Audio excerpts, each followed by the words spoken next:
কোয়ালিটিতে আমরা পিছিয়ে আছি। নইলে পৃথিবীর 800 কোটি জনসংখ্যার মধ্যে 200 কোটি আমরা।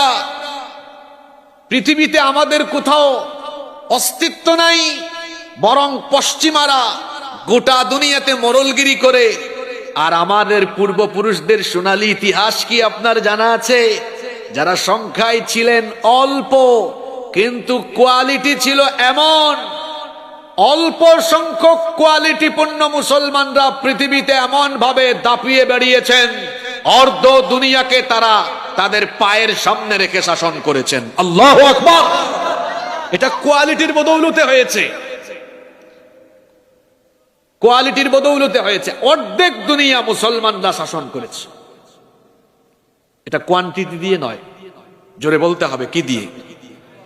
আজকে কোয়ালিটির জায়গায় আমরা পিছিয়ে, আমাদের কোয়ালিটির জায়গায় আমরা বহু গুণ এগিয়ে যেতে পারবো যদি শুধুমাত্র আমরা নামাজ প্রতিষ্ঠা করতে পারি। কারণ এই নামাজের ভেতরেই পরিপূর্ণ দ্বীন রয়েছে। আল্লাহু আকবার! নামাজ প্রতিষ্ঠা মানে কি? নামাজের শিক্ষাগুলো বাস্তবে রূপ দেওয়া, এটাই হলো নামাজ প্রতিষ্ঠা করা। সব কথা তো একদিনে বলা যাবে না। আমি সংক্ষিপ্ত সময়ে কোরআন এবং হাদিস থেকে নামাজ প্রতিষ্ঠা মানে কি এই বিষয়ে 15টি পয়েন্টে কথা বলবো আজকে ইনশাআল্লাহ। যাদের সুযোগ হয় মোবাইলে পয়েন্টগুলো নোট করে নেবেন, নোট ডাউন করেন। আগামীকাল বিভিন্ন জায়গায় চা চক্রে যে কোনো জায়গায় বসে এগুলো আলোচনা করবেন, যে গত রাতে মাহফিলে গিয়েছিলাম, এগুলো শুনে আসছি।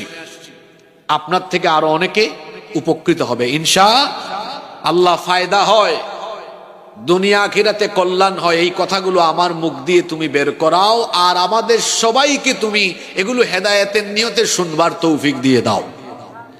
নাম্বার 1, নামাজ আমাদেরকে পরিচ্ছন্ন জীবনযাপন এবং পরিচ্ছন্ন সমাজ প্রতিষ্ঠার শিক্ষা দেয়। পয়েন্টগুলো মনে রাখবেন।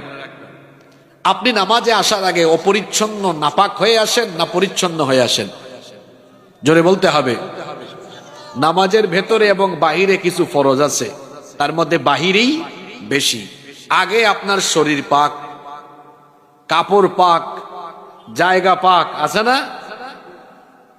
তার মানে হলো কি সুন্দর শিক্ষা নামাজ আমাদেরকে দিল। নামাজে আসার আগে আমি ব্রাশ করলাম, মেসওয়াক করলাম, আমি সুন্দর জামা কাপড় গায়ে দিলাম, পরিচ্ছন্ন জামা কাপড় গায়ে দিলাম, গোসল করলাম, অজু করলাম, পবিত্র হয়ে একটা পরিচ্ছন্ন গেটআপ নিয়ে আমি যেভাবে নামাজে আসলাম, নামাজের এই পরিচ্ছন্নতার শিক্ষা এটা আমি নামাজের বাহিরে নিয়ে যাব। আমার ব্যক্তি জীবন, আমার পরিবার, আমার ঘর বাড়ি, আমার আঙিনা, আমার রাস্তাঘাট, আমার সমাজ, আমার রাষ্ট্রের সব জায়গা পরিচ্ছন্ন রাখার শিক্ষা নামাজ আমাকে দিয়ে দিল। পরিচ্ছন্নতা হলো ঈমানের অঙ্গ। একজন মুমিন কখনো অপরিচ্ছন্ন জীবন যাপন করতে পারে? যে নামাজ আমাদেরকে পরিচ্ছন্নতা শিক্ষা দেয়, সেই মুসলমানদের অনেকে দেখা যায় অপরিচ্ছন্ন জীবন যাপন করে, একটু ঠিকঠাক মতো দাঁতও ব্রাশ করে না।